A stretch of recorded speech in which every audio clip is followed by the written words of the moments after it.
دارین کا سلطان حسین ابن علی ہے، ایک بولتا قرآن حسین ابن علی ہے، مانا کہ مومن کی پہچان ہے کلمہ مگر کلمے کا نگہبان حسین ابن علی ہے۔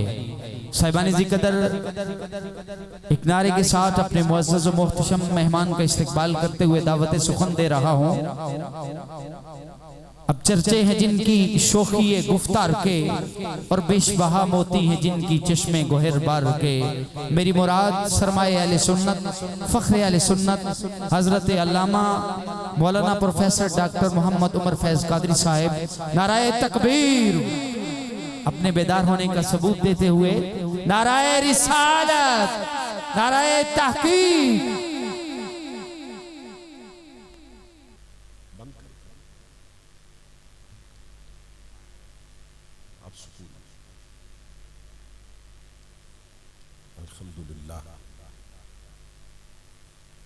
الحمدللہ الذی زین النبیین بحبیبہ المصطفیٰ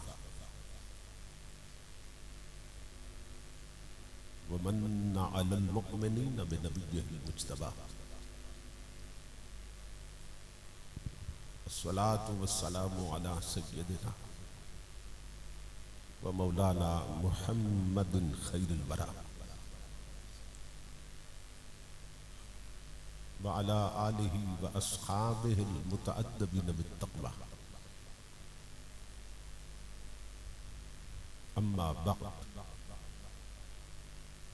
فاعوذ باللہ السمیع العلیم من الشیطان اللعین الرجیم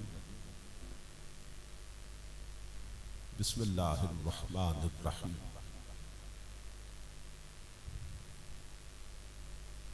فاذکروا آلاء اللہ لعلکم تفلحون صدق اللہ مولانا العظیم۔ ان اللہ وملائکتہ یصلون علی النبی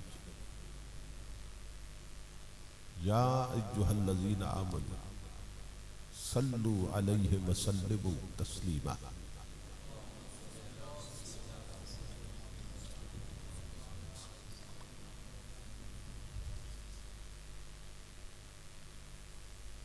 لائق سر احترام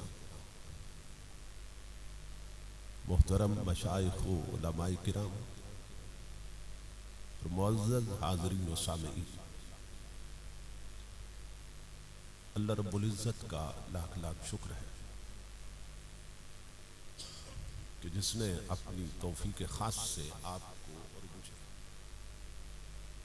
آج کی اس عظیم الشان، عظیم المقاصد اور کثیر البرکات روحانی اصلاحی تربیتی میلاد النبی کانفرنس میں حاضری کا شرف عطا کیا اور اپنا اور اپنے محبوب مکرم صلی اللہ تعالیٰ علیہ وآلہ وسلم کا ذکر پاک اور پیغام عظیم سننے اور سنانے کی توفیق عطا فرمائی۔ اس عظیم الشان پروگرام کے انعقاد پر میں آپ تمام حضرات کی خدمت میں بالعموم اور خطیب اہل سنت برادر عزیز مخلصی فی اللہ حضرت علامہ مولانا نعیم شہزاد صاحب زیدہ مجدہ اور ان کے جملہ رفقا اور معاونین کی خدمت میں بالخصوص دل کی عطا گہرائیوں سے ہدیہ تبریک و تحسین پیش کرتا ہوں اور دعا کرتا ہوں کہ اللہ رب العزت دوستوں کی اس محنت کو اور ہم سب کی حاضری کو اپنی پاک بارگاہ میں قبول و منظور فرمائے اور آج کی اس نشست کو ہماری اعتقادی، فکری اور عملی تربیت کے اعتبار سے نتیجہ خیز اور بامقصد بنائے۔ خوش بخت اور خوش نصیب ہوتے ہیں وہ لوگ جنہیں اللہ رب العزت اس طرح کی پاکیزہ مجالس میں حاضری کا شرف عطا کرتا ہے، اس لیے کہ ان مجالس میں خود آیا نہیں جاتا بلکہ بلایا جاتا ہے، اور جب بلایا جاتا ہے پھر نوازا بھی جاتا ہے۔ بہت سے لوگ ہیں بہت قریب سے نہیں آتے، اور بہت سے ایسے ہیں جو بہت دور سے پہنچ جاتے ہیں۔ کئی امیر نہیں آتے مگر غریب پہنچ جاتے ہیں، کئی بڑی عمر کے نہیں آتے مگر چھوٹی عمر کے بچے پہنچ جاتے ہیں۔ اس کے سوا کچھ نہیں کہا جا سکتا۔ اللہ اور اس کے محبوب کی یہ بارگاہ اتنی بلند بارگاہ ہے کہ یہاں خود آیا نہیں جاتا بلکہ بلایا جاتا ہے۔ نبی اکرم صلی اللہ تعالی علیہ وآلہ وسلم کا ارشاد گرامی ہے، اذا مررتم بریاض الجنت فرتو، کہ میرے غلاموں جب جنت کے باغوں میں جاؤ تو پھر اپنی غذا لے لیا کرو، اپنی خوراک لے لیا کرو۔ اصحاب رسول نے حیران ہو کے پوچھا، یا رسول اللہ صلی اللہ علیہ وسلم، اس دنیا میں وہ جنت کے باغ کہاں پہ ہے؟ تو نبی اکرم صلی اللہ تعالی علیہ وآلہ وسلم نے ارشاد فرمایا، حلق الذکر، وفی روایت مجالس الذکر، وفی روایت مجالس العلماء۔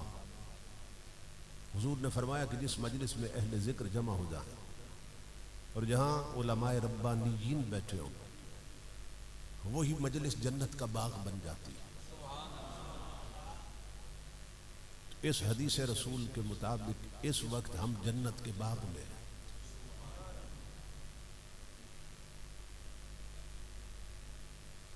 اب ہے تو یہ جنت کا باغ مگر نظر نہیں آتا۔ اللہ دکھا سکتا ہے مگر نہیں دکھاتا، کہ وہ دکھا کے منوانا ہی نہیں چاہتا ہے۔ وہ ہر شے اپنے حبیب سے سنوا کے منوانا چاہتا ہے۔ اگر دیکھ کے مانا تو وسیلہ آنکھیں بنے گی، اور سن کے مانا تو وسیلہ حضور بنے گی۔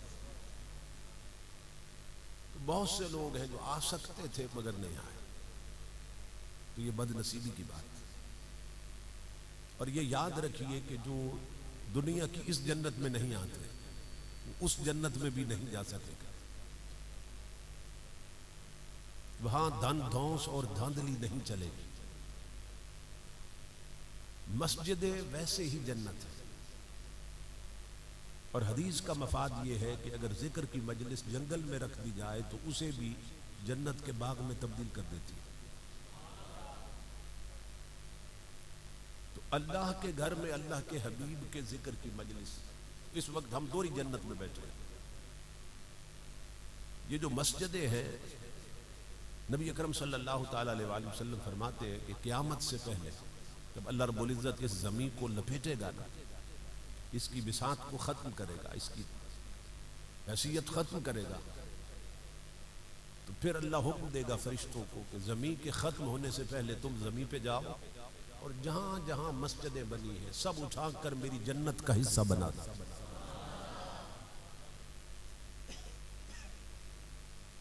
تو جو گھر چھوڑ کر اس جنت میں نہیں آتے، یہ یاد رکھیے، جو دکان چھوڑ کر اس جنت میں نہیں آتے، جو حقہ چھوڑ کر اس جنت میں نہیں آتے، جو تاش کی بازی چھوڑ کر اس جنت میں نہیں آتے، وہ پل صراط سے گزر کر اس جنت میں کیسے جا سکتے؟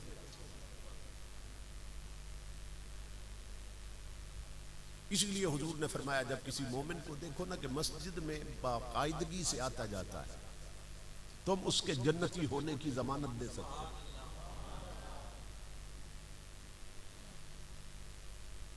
تو بہت سے لوگ ہیں آ سکتے تھے مگر نہیں آئے۔ اس کا سبب یہ ہے کہ جو دلوں کی حالت ہے وہ خراب ہو چکی ہے، باطن کی دنیا اجڑ چکی ہے، اندر تاریکیوں نے ڈیرے لگا لیے کہ پڑوس میں جنت کا باغ کھلا اور وہ نہیں آئے۔ 3 جملے کبھی اکٹھے بولے جاتے تھے، اکٹھے لکھے جاتے تھے، اور یہ آفاقی سچائی یونیورسل ٹروتھ تھے۔ 3 جملے کہ یہ ہو ہی نہیں سکتا کہ شمع جلے اور پروانے نہ پہنچے، یہ ہو ہی نہیں سکتا کہ پھول کھلے اور بلبل نہ پہنچے، اور تیسرا جملہ تھا یہ ہو ہی نہیں سکتا کہ ذکر مصطفیٰ ہو اور غلام نہ پہنچے. لیکن بے حسی کے اس دور نے اور دینی غفلت کے اس دور نے اور فلموں اور گانوں کے اس دور نے اس ناممکن کو بھی ممکن بنا دیا. بہت سے لوگ آ سکتے تھے مگر نہیں آئے. کیوں؟ قلب و باطن کی دنیا لٹ چکی، دل مسخ ہو چکے ہیں کہ طبیعت مائل ہی نہیں ہوئی پڑوس میں جنت کا باغ کھلا کہ وہ حاضر ہو جائے. نبی اکرم صلی اللہ تعالی علیہ وآلہ وسلم فرماتے اب یہ مقصد بعثت ہے. ایک ہے جشن میلاد، ایک ہے مقصد میلاد. ایک ہے کہ حضور اس دنیا میں کیسے تشریف لائے، اور دوسرا اس کا پہلو ہے کہ حضور اس دنیا میں کیوں تشریف لائے. جس نے حضور کی آمد کا مقصد بھلا دیا اس کا میلاد منانا بھی منافقت. یہ ذہن میں رکھیں کہ جس مقصد کے لیے حضور تشریف لائے اگر اس نے اس مقصد کو بھلا دیا اور زندگی بھر حضور کا میلاد مناتا رہا تو پھر یہ منافقت. میں نہیں کہتا یہ قرآن و حدیث کا نچوڑ ہے، کیونکہ منافقت کی دو قسمیں. بہت سے لوگ عقیدہ ٹھیک ہوتا ہے عمل ٹھیک نہیں ہوتا. بہت سے لوگ عمل ٹھیک ہوتے عقیدہ ٹھیک نہیں ہوتا. تو جن کا عقیدہ خراب ہو وہ عقیدے کے منافق ہوتے ہیں، اور جن کے اعمال خراب ہو وہ عملوں کے منافق ہوتے ہیں. تو ہمارے معاشرے میں دو قسم کی منافقت چل رہی ہے. کئی لوگ ہیں عمل بہتر ہے عقیدہ خراب ہے، اور کئی ایسے ہیں اکثریت ان کی ہے جن کا عقیدہ ٹھیک ہے مگر عمل خراب ہے. تو نبی اکرم صلی اللہ تعالی علیہ وآلہ وسلم نے اپنی آمد کے مقصد کو خود بیان کیا. فرمایا انما بعثت معلما. امام الانبیاء نے فرمایا میرے رب نے مجھے معلم بنا کے بھیجا. کیا مطلب؟ کہ میں آیا اس لیے ہوں کہ میں لوگوں کو دین سکھاؤں اور لوگ دین سیکھیں.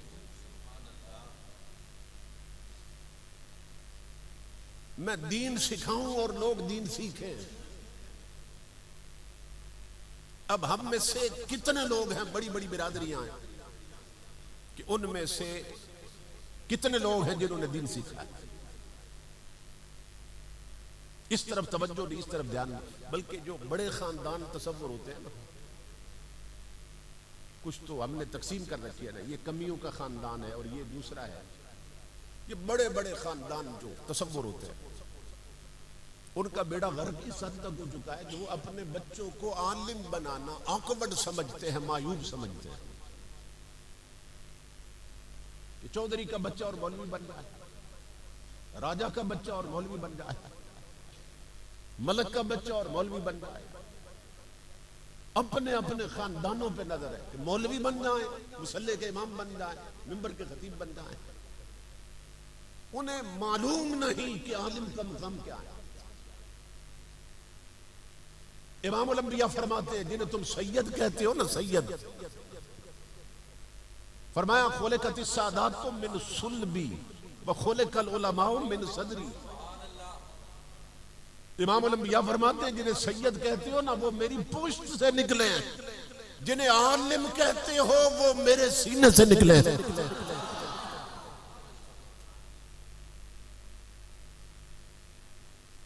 تو پھر میں یہاں کہتا ہوں کہ اس سید جیسا کون ہے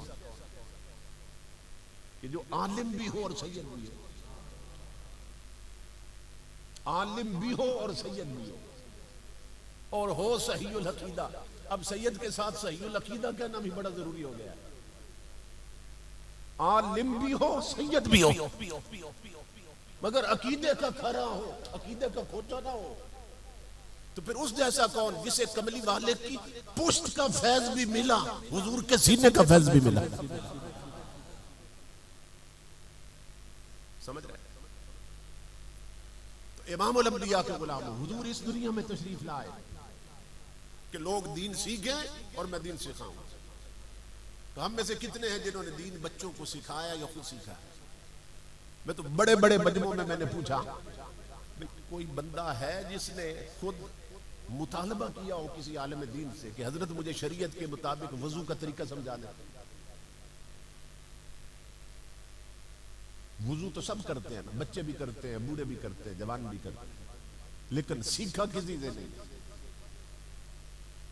دیکھا دیکھی وضو ہو رہا ہے۔ یہی سبب ہے بڑے بڑے پڑھے لکھے لوگ یہ نہیں جانتے کہ وضو میں گردن کا مسح کرنا ہے یا گلے کا مسح کرنا ہے۔ ویسے بی ایڈ ہے، ایم ایڈ ہے، ایم ایس سی ہے، LLB ہے، PhD ہے، بڑی بڑی ڈگریاں ہیں، مگر وضو کا طریقہ نہیں جانتے۔ وضو کا کیا طریقہ؟ ہمارے گھروں میں بڑی بڑی کوٹھیاں بنگلے بنے ہوئے ہیں، لوگ لے جاتے ہیں، کہتے ہیں جی دیکھیں اور دعا کریں ہم نے یہ کوٹھی بنوائی، پھر بتائیں گے جی 50 لاکھ کچن پہ لگا ہے، 25 لاکھ ٹائلٹ پہ لگا ہے، کنال 2 کنال کی کوٹھیاں ہیں، 8 کنال کی کوٹھیاں ہیں، جس میں ٹائلٹ پر 25 لاکھ لگے، اس میں سنت نبی کے مطابق وضو کرنے کے لیے بیٹھ کر 2 ٹوٹیاں نہ لگ سکیں، کہ ٹوٹیاں لگ جائیں جیسے مسجد میں لگی ہوتی ہیں، 2-3 ٹوٹیاں لگ جائیں کہ بیٹھ کے وضو کر لیا جائے۔ وہاں بیسن لگے ہیں انگریزوں کے سٹائل میں، سبھی لوگ کھڑے ہو کے اسی پہ وضو کرتے ہیں، اور حالت یہ ہے کہ وہاں سے چیٹے پڑتے ہیں، جو کپڑے پاک ہوں وہ بھی ناپاک ہو جاتے ہیں۔ بڑے بڑے بنگلے ہیں، بڑی بڑی کوٹھیاں، حویلیاں ہیں، جہاں بیٹھ کر وضو کرنے کے لیے کوئی انتظام نہیں، اس لیے کہ شریعت کی فکر ہی نہیں ہے۔ تو امام الانبیاء اس دنیا میں تشریف لائے کہ لوگ شریعت سیکھیں اور میں انہیں سکھاؤں۔ یہ صرف جو خالی محبت کے دعوے ہیں نا، یہ بڑی کمزور محبت، یعنی آپ تصور کریں نا، آپ گاؤں کے جس شخص سے پوچھیں گے حضور سے محبت ہے، وہ کہے گا محبت، انکار کرے تو کافر ہوتا ہے۔ لیکن یہ کتنی کمزور محبت کہ جو گھر سے اٹھا کر مسجد نہ پہنچائے، جو دکان سے اٹھا کر مسجد نہ پہنچائے، جو بستر سے اٹھا کر مصلے تک حضور کی محبت نہ لے جائے، وہ پل صراط سے گزار کر حضور کے قدموں تک کیسے لے جائے گی؟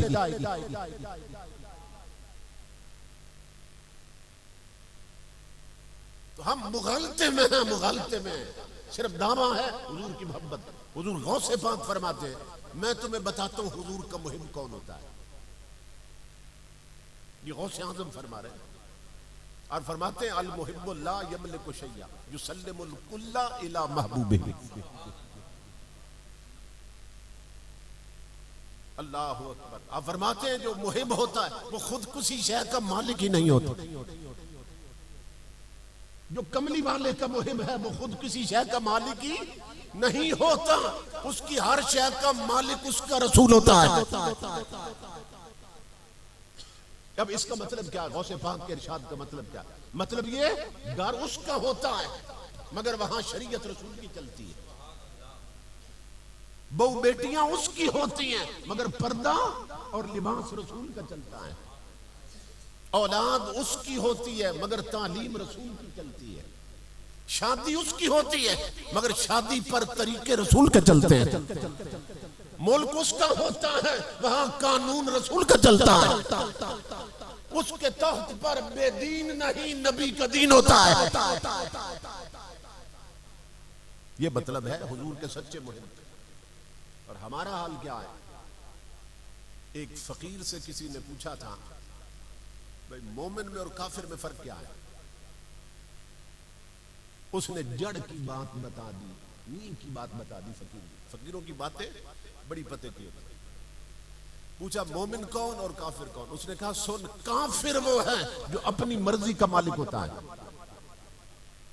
تھوڑی سی آواز تیز کر، کافر وہ ہے جو اپنی مرضی کا مالک ہوتا ہے، کیونکہ اس کا کوئی خدا نہیں ہوتا، اس کا کوئی رسول نہیں ہوتا۔ افرائیت من اتخذ الہہ ہوا، قرآن میں اللہ فرماتا ہے کافر وہ ہے جو اپنی ہوائے نفس پہ چلتا ہے، جو اس کا من چاہتا ہے نا وہ کرتا ہے۔ کافر مرضی کا مالک ہوتا ہے. فقیر نے کہا کافر وہ ہے جو مرضی کا مالک ہوتا ہے اور مومن وہ ہے جو پوری زندگی اس مالک کی مرضی پہ گزار دیتا ہے.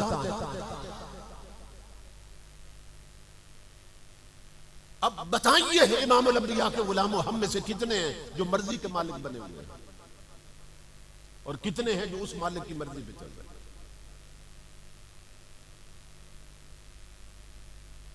یہ خواتین جو ننگے سر بازاروں میں بے پردہ پھرتی ہیں اور میک اپ کر کے پھرتی ہیں، یہ مرضی کی مالک ہیں یا مالک کی مرضی پہ چل رہی ہے؟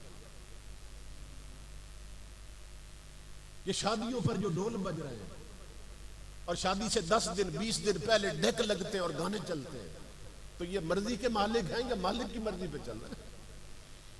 یہ دودھ میں پانی ملانے والے مرضی پہ چل رہے ہیں نا. یہ ترازو میں تولتے ہوئے ڈنڈی مارنے والے اپنی مرضی پہ چل رہے ہیں. مالک کی مرضی پہ کون چل رہا ہے؟ یہ ملاوٹ والا مال بیچنے والے، یہ ہمارے ملک کے تاجر بددیانت ہو چکے، افسر حرام خور ہو چکے اور حکمران رب رسول کے باغی ہو گئے. یہ مرضی کے مالک ہیں یا مالک کی مرضی پہ چل رہے ہیں؟ یہ جوان لڑکے لڑکیاں ٹچ موبائل ہاتھ میں ہیں، دن بھر جب تک جاگ رہے آنکھوں کی بدکاری میں مبتلا رہتے ہیں، کانوں کی بدکاری میں مبتلا رہتے ہیں. یہ مرضی کے مالک ہیں یا مالک کی مرضی پہ چل رہے ہیں؟ اب تصور کریں، یہ اڈوں اور ہوٹلوں پر تاش کھیلتے ہوئے نمازیں چھوڑنے والے یہ مرضی کے مالک ہیں یا مالک کی مرضی پہ چل رہے ہیں؟ کس درجے پہ ہماری محبت حضور کے ساتھ؟ آنکھ بند ہونے کی دیر ہے، قبر میں پہنچتے ہی نہ ذات چلے گی، نہ دنیا کا کوئی عہدہ پوچھا جائے گا، نہ دنیا کی کوئی ڈگری پوچھی جائے گی. وہاں ٹوٹلی طور پر حضور کا دین شروع ہو جائے گا. وہاں پوچھا جائے گا مر ربک، نہیں پوچھیں گے تیری ذات کیا ہے، چودھری ہے، ملک ہے، مار ہے، راجہ ہے، کیا ہے، ایم این اے تھا، ناظم تھا، پٹواری تھا، تو کیا تھا، یہ پوچھے ہی نہیں گیا. زندگی بھر جن عہدوں اور جن القاب پر ریجتے رہے انہوں نے بات ہی کوئی نہیں کی، بات ہی انہوں نے رب کی ہے. بتاتے نا رب کون ہے؟ اور رب کی پہچان اسے ہوگی جو رب کے گھر میں آتا جاتا رہے گا، جو حقے کا کاش نہ چھوڑے اور نماز چھوڑ دے اسے رب کی پہچان نہیں ہوگی. جو تاش کی بازی نہ چھوڑے اور سجدے چھوڑ دے اسے رب کی پہچان قبر میں نہیں ہوگی. اور ماں بہن بیٹی کے سن لیں، جو ٹی وی پر ڈرامہ نہ چھوڑے اور نماز چھوڑ دے انہیں رب کی پہچان نہیں ہوگی. اور جوان سن لے، جو کرکٹ میچ نہ چھوڑے اور جمعے کی نماز چھوڑ دے انہیں رب کی پہچان نہیں ہوگی. یہ ذہن میں رکھیے، رب کی پہچان اسے ہوگی جس کے من میں وہ اترا ہوگا. یہ ذہن میں رکھیے. محفلوں میں جب اللہ اور اس کے محبوب کی بات ہوتی ہے نا تو پھر دل میں آ جاتا ہے، لیکن صرف دل میں آنے سے کام نہیں چلتا. جب روح میں سما جائے اور پھر زندگی پہ چھا جائے، کہ پوری زندگی حضور کی شریعت کے سانچے میں ڈل جائے، تب جا کے بات بنتی. آج یہ ہے کہ امام الانبیاء جس چیز سے روک کر گئے، منع فرما کے گئے، ہماری میجارٹی نے اسی کو جب فرما رکھا. جو حضور فرما کر گئے وہ کتنے لوگ ہیں جو کر رہے ہیں؟ میلاد کے جھنڈے بڑھتے رہے، میلاد کے جھنڈے بڑھتے رہے، بینر بڑھتے رہے. ہمارے لوگ خوش ہوتے ہیں، ہونا بھی چاہیے کہ ہر سال میلاد کے جلوس بڑھ کے اور بینر بڑھ گئے اور جھنڈے بڑھ گئے. لیکن ادھر نظر تھی، ادھر نظر نہیں کی ہم نے کہ میلاد کے جھنڈوں کا سائز بڑا ہوتا رہا، بہو بیٹیوں کے کپڑوں کا سائز چھوٹا ہوتا رہا. میلاد کے بینر چراغاں بڑھتا رہا اور بہو بیٹیوں کے کپڑے گھٹتے رہے. عورتیں پورا لباس پہنتی تھی اور لمبے بازو ہوتے تھے کہ ہاتھ بھی چھپے ہوئے ہوتے تھے اندر، کھلے کھلے کرتے، کھلا کھلا لباس، کیونکہ الناس باللباس، انسانیت کی پہچان ہی کپڑوں سے. گدھا کپڑے نہیں پہنتا, جانور کپڑے نہیں پہنتے, لباس انسان پہنتا ہے. اور انسان کا لباس کیسا ہونا چاہیے؟ جو اس کے جسم کو ڈھانپے. سمجھ رہے ہیں؟ جسم کے پردے کے لیے لباس ہوتا ہے. عرب کا ایک شاعر کہتا ہے, مفکر ہے, بڑی غضب کی بات کی اس نے. وہ کہتا ہے میرے خاندان کی عورتیں کپڑے اس لیے نہیں پہنتی کہ حسین نظر آئیں, وہ حسن چھپانے کے لیے کپڑے پہنتی ہیں. کیسی بات کی. ہمارے ہاں تو شادیوں پہ بازاروں میں جانا ہو تو عورتیں اس لیے کپڑے پہنتی ہیں نا, حسین نظر آئے, اس لیے شارٹ کٹ ڈریس پہنتی ہے. کسی نے ساڑی پہن رکھی, کسی نے لہنگا پہن رکھا. اب تو پینٹیں شروع ہو گئی, اور یہ پینٹیں جو ہیں اس کے بعد پھر اور کام خراب ہونے والا ہے. پھر سکرٹ کا دور آنے والا ہے, سکرٹ پہنے گی. میں دبئی اور شارجہ کے دورے پہ گیا, وہاں دیکھ کر حیران ہوا. میں نے کہا یہ تو میں انگلینڈ میں دیکھ کے آیا تھا, شاپنگ مال میں مجھے لے گئے. میں نے کہا یہ اتنے کپڑے جو یہ ریڈی میڈ لگے ہوئے ہیں, یہ سارے کپڑے یہ تو وہاں عیسائی عورتیں اور کافر عورتیں پہنتی ہیں.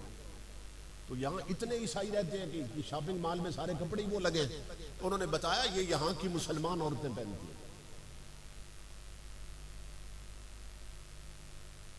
دل کے پھپھولے جل اٹھے سینے کے داغ سے, اس گھر کو آگ لگ گئی گھر کے چراغ سے. ہو سکتا ہے آپ پریشان ہو گئی, علامہ نعیم صاحب نے کس بندے کو بلا لیا, نہ کوئی سر تال ہے, نہ کوئی شعر ہے, نہ کوئی ٹپا ہے, نہ کوئی دوڑے ہیں. تو مجھے تو حدیثیں آتی ہیں اور قرآن آتا ہے. میں بجائے کو دوڑا یاد کرنے کے نہ حدیث یاد کر لیتا ہوں, حضور کا ارشاد یاد کر لیتا ہوں. امام الانبیاء کے غلاموں, حدیثوں کی طرف آؤ, قرآن کی طرف آؤ. مجھے اپنا ڈر لگا ہے اس میں, آپ کی فکر سے بڑھ کر اپنی فکر ہے کہ اتنے دور سے مجھے بلایا آپ لوگوں نے, اور مجھے میرے باپ کی عمر کے لوگ نیچے بیٹھے اور مجھے اونچی جگہ پہ بٹھایا ہے. اس لیے نہیں بٹھایا کہ میں آپ کے ذوق کی بات کروں, میں اس لیے آیا ہوں کہ آپ کی ضرورت کی بات کروں. کیونکہ فرشتے کل قیامت کو مجھے پکڑیں گے کہ نہ ادھر ادھر کی تو بات کر, یہ بتا کہ قافلہ کیوں لٹا. ہمیں رہزنوں سے غرض نہیں, تیری رہبری کا سوال ہے. خود مارا جاؤں گا اگر میں یہ نہ بتاؤں آپ. تو جس چیز سے امام الانبیاء منع فرما کر گئے, ہماری میجارٹی نے اسی کو جپا مار رکھا. مثلا امام الانبیاء نے فرمایا من جلس الى قینۃ یسمع منها صب فی اذنہ العام یوم القیامہ. امام الانبیاء فرماتے ہیں جس نے کسی گانے والی کا گانا سنا, یہ میں اس لیے فوکس رکھتا ہوں اپنے خطاب کو اس چیز پہ کہ حضور کی حدیث ہے یکون فی ھذہ الامۃ اربع فتن, کہ امام الانبیاء نے فرمایا تھا کہ میری امت میں 4 بڑے فتنے پیدا ہوں گے مختلف زمانوں میں, اور آخری بڑا فتنہ جو میری امت کی بربادی کا سبب بن جائے گا. اس حدیث میں وہ ذکر کیا حضور نے, اور میرا خطاب اسی پہ فوکس ہوتا ہے. امام الانبیاء نے فرمایا میری امت کی بربادی کا آخری فتنہ وآخرها الغنا, جو فتنہ میری امت کو برباد کر دے گا وہ گانا بجانا ہوگا. اب ہماری میجارٹی اور اکثریت گانے بجانے میں لگی ہوئی ہے. جوان بچے ہیں, بچیاں ہیں, ٹچ موبائلوں میں گانے بجے ہیں, گھروں میں ٹی وی پر گانے چل رہے ہیں, رکشے میں بیٹھو تو گانے ہیں, سزوکی میں بیٹھو تو گانے, ٹرک گزرے تو گانے کی آواز آ رہی, ہوٹلوں پہ جاؤ تو گانے, بڑی بڑی کوچز ہیں, یہ فیصل موورز ہے, یہ سکائی ویز ہے, یہ ڈائیو ہے, اس میں صرف گانے نہیں ہیں, ایل سی ڈیز لگی ہیں اور انڈیا کی فلمیں چل رہی ہیں. ملک بنا کلمے کے نام پر, اور فلمیں کافروں کی بنی ہوئی یہاں پہ چل رہی ہیں جس میں وہ کفر بکتے ہیں. یعنی وہ کیسٹ خرید کر وہ جس نے لکھا وہ تو کافر ہیں, جس نے سنا اس نے کفر خریدا اور سنا اور کافر ہو گیا. اس پر امیر اہل سنت نے پوری کتاب لکھ دی، کیونکہ وہ وقت آ چکا ہے جس کے بارے میں حضور نے خبر دی تھی.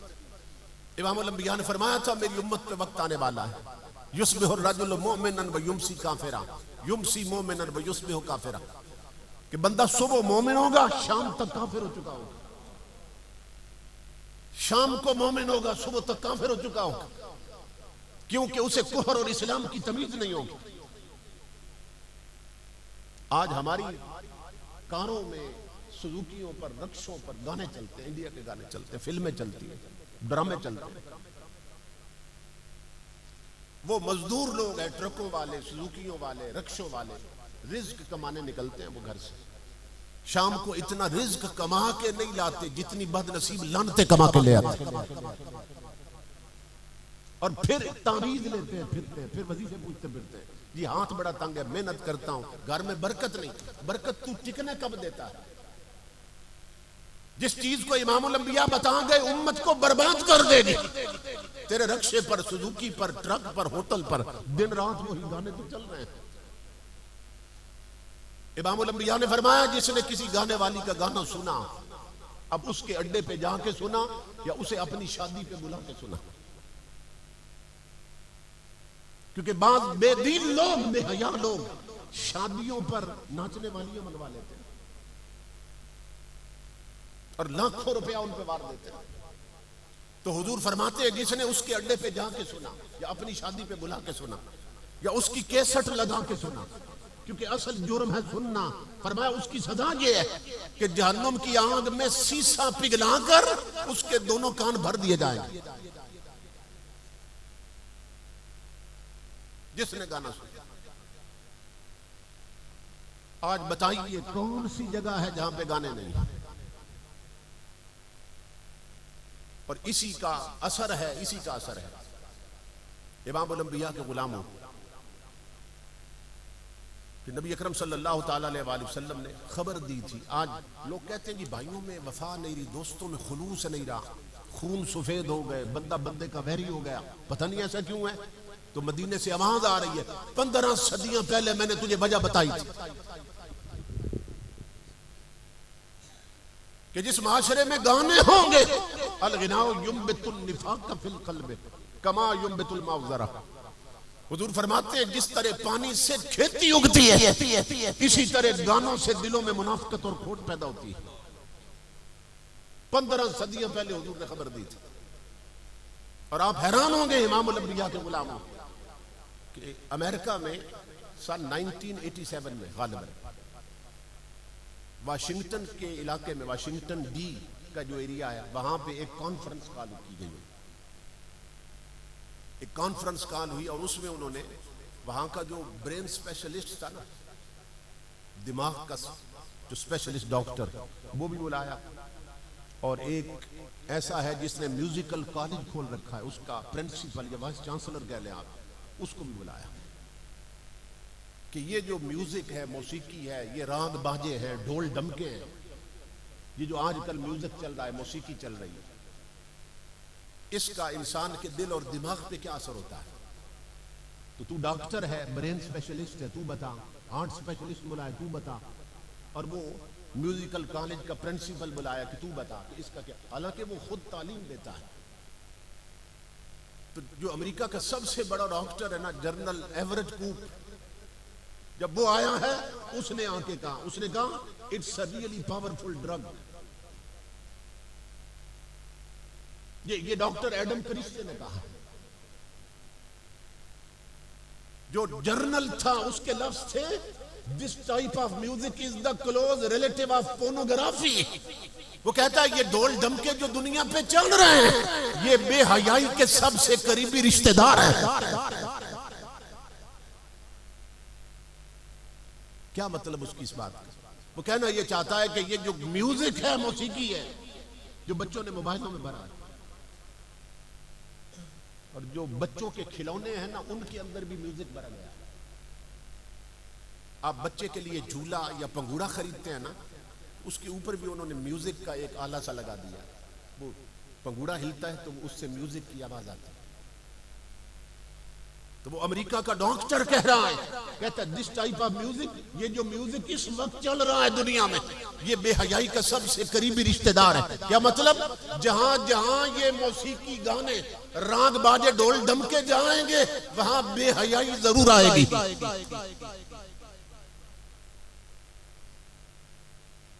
یہ صورتحال ہے. اور ڈاکٹر ایڈم کنسٹے جو پرنسپل تھا میوزیکل کالج کا, اس کے لفظ یہ تھے, it's really powerful drug, music can poison you and make you sick without knowing why. وہ کہتا ہے کہ یہ جو میوزک ہے یہ ایک نشے دینے والی چیز کی طرح, نشہ دینے والی چیز کی طرح پاورفل ڈرگ ہے. جس طرح شراب اور افیون سے نشہ چڑھتا ہے, کہتا ہے اس میوزک سے نشہ بن جاتا ہے. اور کہتا ہے میوزک کین پوائزن یو, کہتا ہے بچو اس میوزک ڈھول دھمکوں سے, یہ تمہاری رگوں میں زہر اتار دے گا. And make you sick without knowing Y, اور تمہیں خبر بھی نہیں ہوگی, تمہارے اندر کو بیمار کر دے. قربان جاؤں حضور کے علم پر. آج 14ویں صدی کے آخر میں ریسرچ کے بعد سر پٹک پٹک کر جو بات امریکہ کے ڈاکٹروں کو سمجھ آئی ہے وہ 15 صدیوں پہلے مسجد نبوی کے منبر پر میرے نبی نے بیان کر دی تھی. جو آج انہیں سمجھ آئی ہے وہ 1500 سال پہلے حضور فرما کر گئے, الغناء ينبت النفاق في القلب كما ينبت الماء الزرع. فرمایا یہ جو گانے ہیں, گانے نغمے اور گیت, گانے جسے پنجابی میں کہتے ہیں گانے, یہ دلوں میں اس طرح منافقت اور کھوٹ پیدا کرتے ہیں جس طرح پانی سے کھیتی اگتی ہے. اب نبی اکرم صلی اللہ تعالیٰ علیہ وآلہ وسلم کا یہ طریقہ تھا کہ حضور جب کسی چیز کے برے اثرات کو بیان فرماتے نا تو پھر ساتھ علاج بھی بتا دیتے کہ یہ اثرات زائل کیسے ہو گئے. اگر کوئی سنتا رہا ہو اور توبہ کرنا چاہے کہ آئندہ میں نہیں سنوں گا, اور یہ جو اندر آ گیا, کھوٹ آ گیا, تاریکی آ گئی, دل مسخ ہو گیا, باطن کی دنیا میں اندھیر نگری بن گئی, اگر چاہوں کہ یہ سب کچھ ختم ہو جائے تو ساتھ علاج بتا دیا حضور نے. علاج کیا تھا؟ فرمایا القرآن ينبت الایمان فی القلب کما ينبت الماء الزرع. فرمایا گانے سنو گے تو دل میں کھوٹ پیدا ہوگا, قرآن سنو گے تو دل میں ایمان پیدا ہوگا. فرمایا قرآن سنو گے تو من مانجا جائے گا, اندر روشنی آئے گی, تاریکیاں مٹ جائیں گی. اور ایک اور حدیث میں میرے آقا نے فرمایا ان هذه القلوب تصدع كما يصدع الحديد اذا اصابه الماء. فرمایا میرے غلاموں ان دلوں کو بھی زنگ لگتا ہے, یہ دل بھی اندر میلے ہو جاتے ہیں حضور نے فرمایا. اور مثال دے کر فرمایا کہ جس طرح لوہے کو پانی سے زنگ لگتا ہے, یہ لوہا ہے نا, اس کے پانی لگتا رہے تو اس کو زنگ لگ جاتا ہے. امام الانبیاء نے فرمایا جس طرح لوہے کو پانی سے زنگ لگتا ہے اسی طرح دلوں کو گناہوں سے زنگ لگ جاتا ہے. الی چڑھ جاتی ہے دلوں, زنگ لگ جاتا ہے, دل میلے ہو جاتے, گندے ہو جاتے. اب صحابہ کرام تڑپ اٹھے جب انہوں نے سنا نا کہ حضور فرما رہے ہیں دلوں کو بھی زنگ لگتا ہے جیسے لوہے کو لگتا ہے, تو فوراً پکار اٹھے وما جلاؤہا یا رسول اللہ. آقا اگر لوہے کو زنگ لگ جائے نا اسے تو ہم مانج لیتے ہیں, برتن ہے لوہے کا, کوئی اور چیز لوہے کی, زنگ لگ گیا تو اسے تو مانج لیا نا, سیکل کر لیا, لیکن مانجا کیوں کہ اس تک ہاتھ پہنچ گیا. تو آقا آپ فرماتے ہیں کہ دلوں کو بھی زنگ لگتا ہے, تو دل تو اندر ہے سینے میں, تو دلوں تک تو ہاتھ نہیں جاتا, تو کیا کریں, دل کیسے مانجے؟ فرمایا میں 2 نسخے دیتا ہوں, کثرت ذکر الموت و تلاوت القرآن. فرمایا موت کا ذکر کثرت سے کرنا اور تلاوت قرآن کرنا, قرآن پڑھنا, قرآن سننا. بتایا حضور نے جہاں ہاتھ نہ پہنچے وہاں محمد کا قرآن پہنچ جاتا ہے صلی اللہ علیہ وسلم. فرمایا یہ قرآن میں طاقت ہے, جہاں ہاتھ نہ پہنچے وہاں مصطفیٰ کا قرآن پہنچ جاتا ہے. اگر ہمارے رکشوں پہ اور سزوکیوں میں, ٹرکوں میں, بسوں میں, ہوٹلوں پہ, موبائلوں میں, ہر جگہ قرآن ہی قرآن ہو, اور شادیوں پہ ڈیک لگے مگر ڈیک پر قرآن ہو یا درس حدیث ہو یا درس قرآن ہو, اور شادیوں کی محفلوں میں درس قرآن رکھ دیا جائے، درس حدیث رکھ دیا جائے، تو کھلی آنکھوں سے دیکھیں گے کہ اللہ کی رحمتوں کی کس طرح بارشیں زمین پہ اترتی،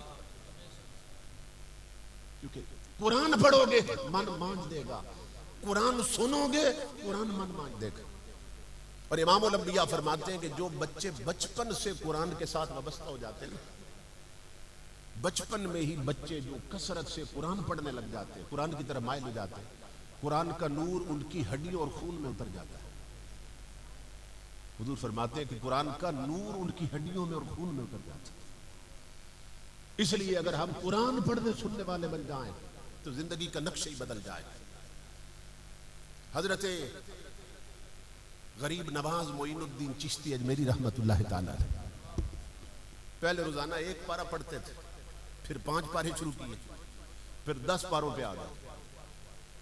اتنا ذوق بنا قرآن کی تلاوت کا کہ پھر ہر روز قرآن ختم کرنے لگ گئے۔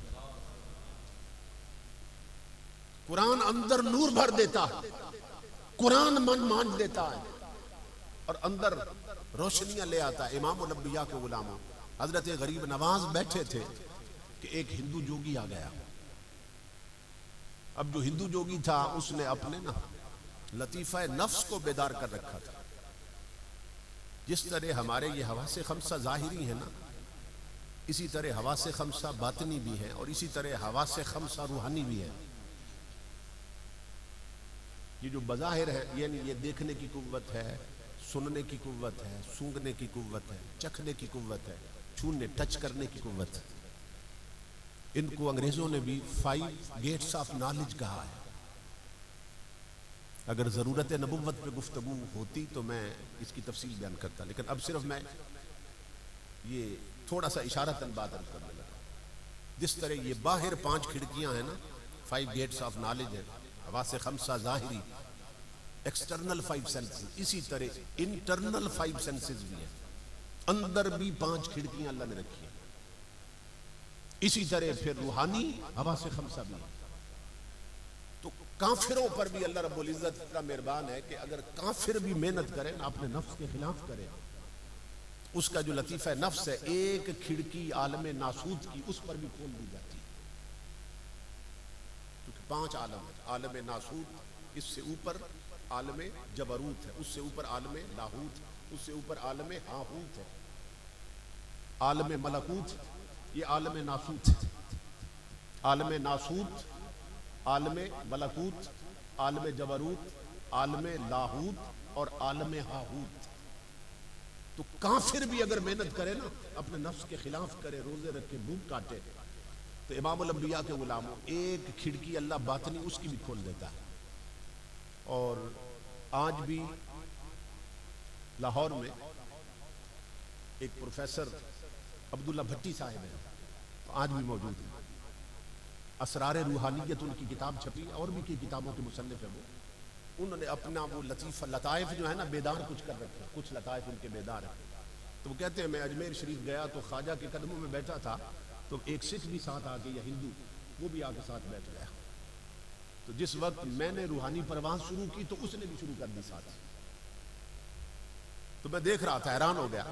تو یہ حقیقت ہے کہ کافروں کی محنت بھی اللہ رب العزت اس کا بھی اجر دیتا ہے، صرف انسانی دنیا ان پہ کھل جاتی ہے۔ اوپر ہے فرشتوں کی دنیا، چونکہ کافر ہے اس لیے اوپر نہیں جا سکتے۔ تو یہ باطن کی لیڈ بیٹر، میں انگلینڈ میں گیا تو وہاں سے میں کتابیں لایا، تو لیڈ بیٹر وہاں ان کا عیسائیوں میں سوزی گزرا ہے، اور پروفیسر بریف ہالٹ گزرا، اس نے دا میکنگ آف ہیومینٹی لکھی ہے، اور ڈیوائن نالج اس نے کتاب لکھی ہے، تصوف پر، صوفیاء پر، اولیاء پر اس نے کتابیں لکھی۔ وہ آ کے نا غریب نواز کے سامنے بیٹھ گیا، ہندو جوگی آیا، اب اندر کا حال اسے نظر آتا تھا، تو سر سے پاؤں تک ایک نظر ڈالی اس نے، بڑا حیران ہو کے نا پھر چکر لگایا اور چاروں طرف سے دیکھا، آپ پھر سامنے آ کے بیٹھا۔ آپ حیران ہوئے، فرمایا ہندو جوگی کیا دیکھ رہا ہے؟ کہنے لگا معین الدین ایک بات سمجھ نہیں آ رہی، ڈھانچہ تیرا انسانوں والا ہے مگر اندر سارا نور سے بھرا ہے، کوئی کھوٹ نہیں، کوئی غیبت نہیں، کوئی گلہ نہیں، کوئی چغلی نہیں، کوئی بدی بدکاری نہیں، اندر سارا نور سے بھرا ہے۔ سر سے پاؤں تک تیرا پورا ڈھانچہ نور ہی نور ہے، لیکن میں ایک چیز سے پریشان ہوں. آپ نے فرمایا وہ کیا ہے؟ کہ لگا آپ کے دل پہ ایک کالا داغ نظر آ رہا ہے، وہ کیا ہے؟ حضرت غریب نواز کو کہنے لگا، ہندو جوگی، آپ کے دل پہ نا ایک کالا سا داغ ہے، وہ کیا ہے؟ آپ ہنس پڑے. فرمایا ہندو جوگی میرے دل کا وہ داغ مٹ سکتا ہے. کہنے لگا وہ کیسے؟ فرمایا اگر تو کلمہ پڑھ جائے. خنجر چلے کسی پہ تڑپتے ہیں ہم امیر، سارے جہاں کا درد ہمارے جگر. وہ سامنے بیٹھا تھا نا. فرمایا میرے دل کا داغ مٹ سکتا ہے اگر تو کلمہ پڑھ جائے. اس نے سر پکڑ لیا. کہنے لگا معین الدین کیسی بات کر رہے ہو؟ داغ ہے تمہارے دل پر اور کلمہ پڑھوں میں. داغ ہے تمہارے دل پر اور کلمہ پڑھوں میں، اور داغ نکلے گا تیرا. آپ ہنس پڑے. فرمایا تو آزما کے دیکھ لے، آزما کے دیکھ. جب داغ نظر آ رہا ہے تجھے تو داغ نکلتا بھی نظر آئے گا. تو کلمہ پڑھ کے دیکھ. وہ قریب ہو گیا. کہنے لگا اگر میرے کلمہ پڑھنے سے تیرے دل کا داغ نکلتا ہے تو پڑھا کلمہ مجھے. یہ نور والے پھر نور بانٹتے بھی ہیں، یہ بختوں والے بخت بانٹتے بھی ہیں. سمجھ رہے ہیں؟ قریب ہو گیا ہندو جوگی. کہنے لگا پڑھا کلمہ. فرمایا پڑھو لا الہ الا اللہ محمد الرسول اللہ، اشہد ان لا الہ الا اللہ واشہد ان محمد الرسول اللہ. پڑھا کلمہ. پڑھایا کلمہ آپ نے. اس کی نظر دل پہ لگی، وہ داغ بھی اڑ گیا اور دل سورج کی طرح چمکنے لگا. وہ قدموں پہ گرا. کہنے لگا معین الدین بات اب بھی میرے پلے کو نہیں پڑی. داغ تھا آپ کے دل پر، کلمہ پڑھا میں نے، داغ نکلا آپ کا. یہ کیا ہے؟ غریب نواز جلال میں آگے. فرمایا نادان، اللہ کی عزت کی قسم تو صرف معین الدین کے سامنے نہیں آئینے کے سامنے بیٹھا تھا. یہ میرا داغ نہیں تھا، میرے دل کے آئینے میں تجھے اپنے کفر کا داغ نظر آ رہا تھا. میرے آقا کے غلاموں جنہوں نے من مانج لیے، جو قرآن پڑھتے ہیں، قرآن سنتے ہیں اور زندگی محمد عربی کی غلامی میں گزارتے ہیں، ان کے قلب و باطن میں نور بھرا ہوتا ہے. تو ہمارے دل بجھ گئے، ہمارے قلب و باطن میں تاریکیوں نے ڈیرے لگا لیے. کیوں؟ کہ جس چیز سے حضور منع فرما کے گئے تھے. فرمایا اس امت میں 4 بڑے فتنے ہوں گے اور جو برباد کر دے گا نا میری امت کو، آخرها الغنا، آخری فتنہ گانا ہوگا، گانا بجانا ہوگا. اس لیے خدا کے لیے اگر اپنے آپ کو ہلاکت سے بچانا چاہتے ہیں، اگر اپنی نسلوں کو ہلاکت سے بچانا چاہتے ہیں، تو بچوں کی شادیوں پہ ڈھول دھمکے رانگ باجے بند کریں. درس قرآن کی محفل رکھ دیں، درس حدیث کی محفل رکھ دیں. اور اگر شادی پر یہ ساری چیزیں بند کریں، آپ درس قرآن رکھیں گے، درس حدیث رکھیں گے، اللہ کی عزت کی قسم تمہاری خوشیوں میں کملی والے بھی شریک ہو جائیں گے. کیونکہ ان چیزوں سے کھوٹ پیدا ہوتا ہے. حدیث پاک میں ہے، امام الانبیاء فرماتے ہیں یمسخ قوم فی آخر الزمان فی ہذہ الامہ من ہذہ الامہ. حضور نے فرمایا آخری زمانے میں ایک قوم ہوگی جس کی شکلیں ہی اللہ تعالیٰ بگاڑ دے گا.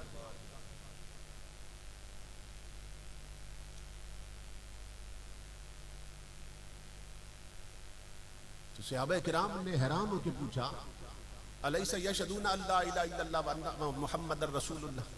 یا رسول اللہ کیا وہ گواہی نہیں دیتے ہوں گے جن کی شکلیں بگڑ جائیں گی آخری وقت میں کہ اللہ کے سوا کوئی معبود نہیں اور محمد اللہ کے رسول ہے؟ کیا کلمہ نہیں پڑھتے ہوں گے آپ؟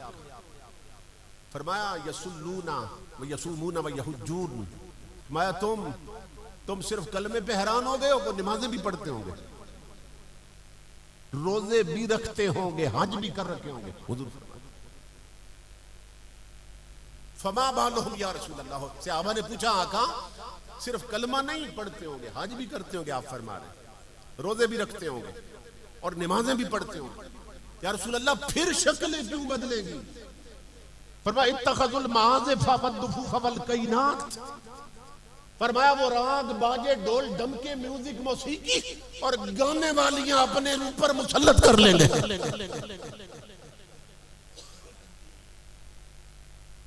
وہ ڈھول ڈھمکوں کے عادی ہو جائیں گے شادیوں پر، وہ میوزک اور موسیقی کے عادی ہو جائیں گے، وہ گانے والیوں کو سنیں گے. حدیث ہے حضور. اور اتنے عادی ہو جائیں گے، اتنے عادی ہو جائیں گے. فرمایا فباتوا فی لہوہم وشربہم، فرمایا انہی مستیوں میں، انہی رنگ رلیوں میں ان کی پوری پوری راتیں گزریں گے. ڈول ڈھمکے سنیں گے، راگ باجے سنیں گے، گانے سنیں گے. حضور فرما رہے ہیں، میں پوری حدیث پڑھ کے سنا رہا ہوں. آج دیکھ لیں بعض شادیوں پر یہی اودم ہوتا ہے نا مچا ہوا، کہ پوری رات میوزک موسیقی اور ناچنے والیاں ہوتی ہیں، اور وہ گاتی بھی ہیں ناچتی بھی ہیں. ان پر پیسے مارتے ہیں اور پٹاخے چھوڑتے ہیں اور بندوقیں چلاتے ہیں، فائرنگ کرتے ہیں، اللہ گلہ ہوتی ہے. اور دیکھ لو کہ پوری رات اسی پہ بسر ہو جاتی ہے. آپ جانتے ہیں شادیاں کیسے کی جاتی ہیں. بعض نادان لوگ کس طرح شادیاں کرتے ہیں. یہ 15 صدیاں پہلے حضور خبر دے رہے ہیں. فباتوا فی لہوہم وشربہم، اسی غفلت میں اور انہی ڈھول ڈھمکوں راگ باجوں میں ان کی پوری راتیں گزرنا شروع ہو جائیں گے. فَأَصْبَحُوا قَدْ مُسِخُوا قِرَدَةً وَخَنَازِيرَ. امام الانبیاء فرماتے ہیں پھر ایک رات آئے گی کہ اس کی صبح پھوٹے گی تو اللہ کے غضب کی بجلی کڑکے گی. جب قوم عادی ہو جائے گی ڈھول ڈھمکوں اور گانوں کی تو راتیں اسی پہ گزرے گی. تو پھر ایک صبح ایسی آئے گی اللہ کا غضب کا کوڑا اور عذاب کا کوڑا حرکت میں آئے گا، اور اللہ رب العزت ان میں سے بعض بدبختوں کی شکلیں بدل کر بندر بنا دے گا، بعض کو خنزیر بنا دے گا.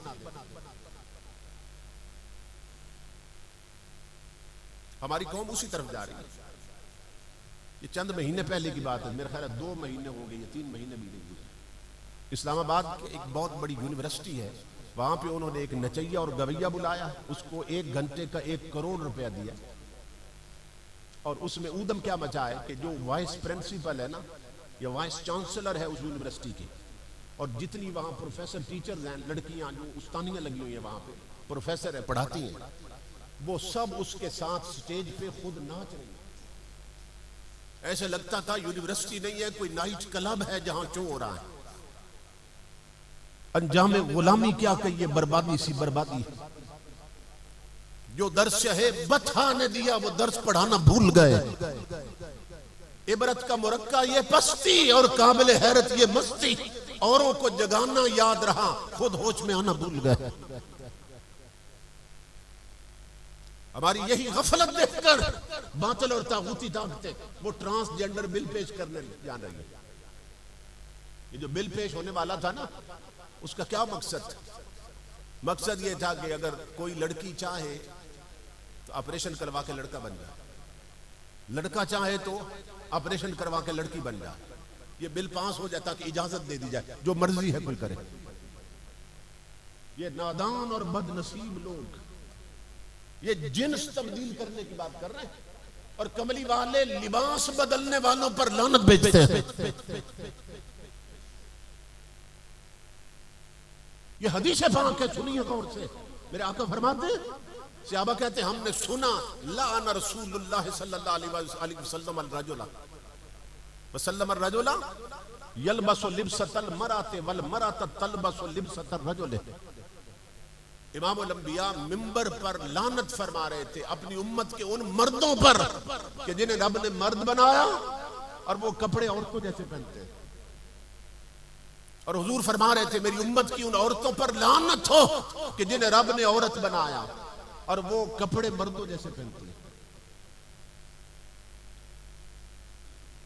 آج یہ صورتحال بن گئی. اب عورتیں بال کٹوا کے مرد بن رہی ہیں اور مرد جو ہیں وہ داڑھی مونچھیں مڈوا کے عورتیں بن رہے ہیں. بہت بڑی خرابی پیدا ہو رہی ہے. بعض جرم ہیں، شریعت میں جرم ہیں، لیکن ہماری زندگی میں اس طرح رچ بس گئے کہ ہم گناہ کرتے ہیں ہمیں احساس ہی نہیں ہوتا. یہ ربیع الاول کا مہینہ آتا ہے نا، بیج بنے ہوتے ہیں حضور کے نالین پاک کے نقش پر. بیج بنے ہوتے ہیں، سینے پہ لگا رکھے ہیں، کئی ٹوپیوں پہ لگا رکھے ہوتے ہیں. یہ حضور کے نقش نالین وہ سینے پہ لگا رکھا ہے. لیکن یہ نالین جس کا نقش سینے پہ لگا رکھا ہے، یہ حضور کے جسم کے کس حصے میں رہا نالین؟ پاؤں مبارک. سمجھ رہے ہیں؟ تو جو چیز حضور کے پاؤں مبارک میں رہی اس کا نقش تو سینے پہ لگا رکھا، اور جو داڑھی حضور کے چہرے پہ رہی اسے ہر روز مونڈ کر گندی نالی میں بہا دیتے ہیں۔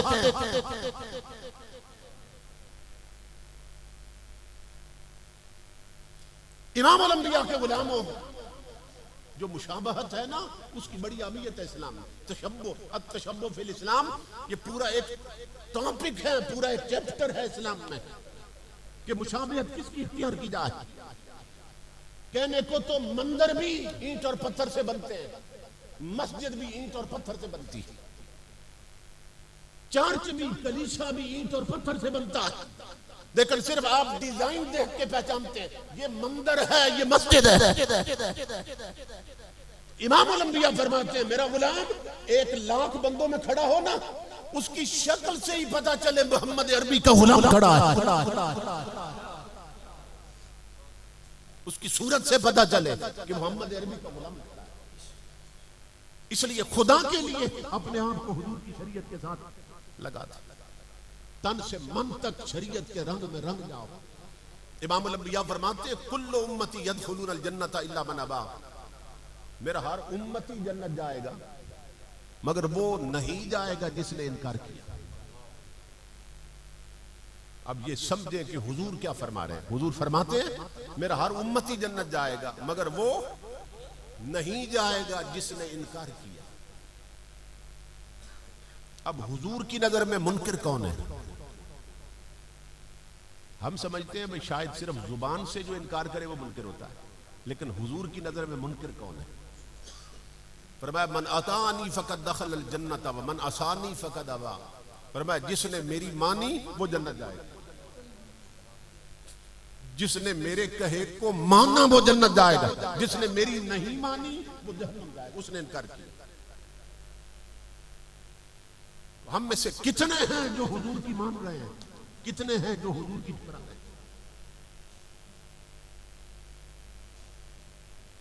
زندگی ہاتھوں سے نکلتی جا رہی ہے، ایک لمحے کی خبر نہیں ہے۔ قبرستانوں میں سارے بوڑھے تو نہیں لیٹے ہوئے، وہاں جوان بھی لیٹے ہیں، بچے بھی لیٹے ہیں، معلوم نہیں کس وقت موت کا بلاوا آ جائے، اور ہمیں اٹھا کر پھر قبرستان میں گڑھے میں پھینک دیے جائے۔ تو پہچان پیدا کرو قبرستان کی مٹی کے ساتھ۔ حضور فرماتے ہیں اذا مات حامل القرآن، یہاں نہ ڈاکٹر کی بات کی، نہ انجینئر کی بات کی، نہ کلاس ون آفیسر کی بات کی، نہ کسی وڈیرے کی بات کی۔ حضور فرمایا جب قرآن والا فوت ہوتا ہے، جو قرآن سنتا ہے، قرآن پڑھتا ہے، فرمایا جب وہ فوت ہوتا ہے اس کا جنازہ اٹھا کر ابھی قبر میں نہیں اتارتے، جنازہ پڑھا کر جب میت لے جا رہے ہوتے ہیں نا قبر کی طرف، تو حضور فرماتے ہیں ابھی قبر میں میت نہیں رکھتے، کہ قبر کی مٹی کو اللہ کی لا تاکل لحمہ، اللہ مٹی کو آواز دیتا ہے خبردار جو تیرے اندر آ رہا ہے اس کا جسم نہیں کھانا، اس کا جسم خراب نہ ہونے پائے۔ قبر کی مٹی کو اللہ حکم دیتا ہے اس کا جسم نہیں کھانا۔ اب چاہیے تھا کہ قبر کی مٹی عرض کرتی مولا تیرا حکم میں نہیں کھاؤں گا، یا یہ عرض کر دیتی کہ مولا تیرے حکم کے بعد مجھے پتہ چل گیا کہ میرے اندر کوئی تیرا پیارا آ رہا ہے تو اس کا جسم نہیں کھانا۔ قبر کی مٹی ان دونوں باتوں میں سے ایک بات بھی نہیں کرتی۔ جواب کیا دیتی ہے؟ حدیث کے لفظ ہے، قبر کی مٹی کہتی ہے کیف آکل لحمہ وکلامک فی جوفہ، مولا میں اس کا جسم کھا کیسے سکتی ہوں جس کے سینے میں تیرا قرآن رہتا تھا۔ تصور کریں قبرستانوں کی مٹی ڈاکٹر کو نہیں جانتی، انجینئر کو نہیں جانتی، افسروں کو، وزیروں کو نہیں جانتی، مگر قرآن والے کو پہچانتی ہے۔ کہتی ہے میں اس کا جسم کھا کیسے سکتی ہوں جس کے سینے میں تیرا قرآن رہتا تھا۔ تو خدا کے لیے رکشوں، سلوکیوں اور بسوں میں اور ٹرکوں میں اور ہوٹلوں پر اور اپنے موبائلوں میں اور شادیوں پر گانے بند کرو۔ امام الانبیاء کے غلاموں تلاوت قرآن کیا کرو، تلاوت قرآن سنا کرو، تاکہ من مانجے جائیں اور قرآن کے ساتھ ہماری نسبت اور تعلق قائم ہو جائے۔ آپ خوش نصیب ہیں، مجھے معلوم ہوا یہاں آگے کہ حضرت علامہ بیرا شریف سے فاضل ہے اور وہاں سے فارغ ہے۔ یہاں تو شہروں میں اہل علم کی کمی ہے، بڑی بڑی مسجدیں مرکز ہیں مگر جاہل بیٹھے وہاں، کہیں نہیں پڑھا انہوں نے، 4 تقریریں رٹ لی، یاد کر لی اور مصلی اور ممبر پہ آ بیٹھے۔ آپ خوش نصیب ہیں کہ آپ کو گاؤں میں ایک عالم دین میسر ہے جنہوں نے میرا شریف جیسی عظیم یونیورسٹی سے فراغت حاصل کی۔ اللہ رب العزت ان کا سایہ تادیر اہل سنت کے سروں پہ قائم رکھے، اس مرکز کو آباد رکھے، اور تمام آنے والے بزرگ بیٹے اور بھائی اللہ سب کو 2 جہان کی خوشیوں، نعمتوں اور برکتوں سے نوازے۔ وما علینا الا البلاغ۔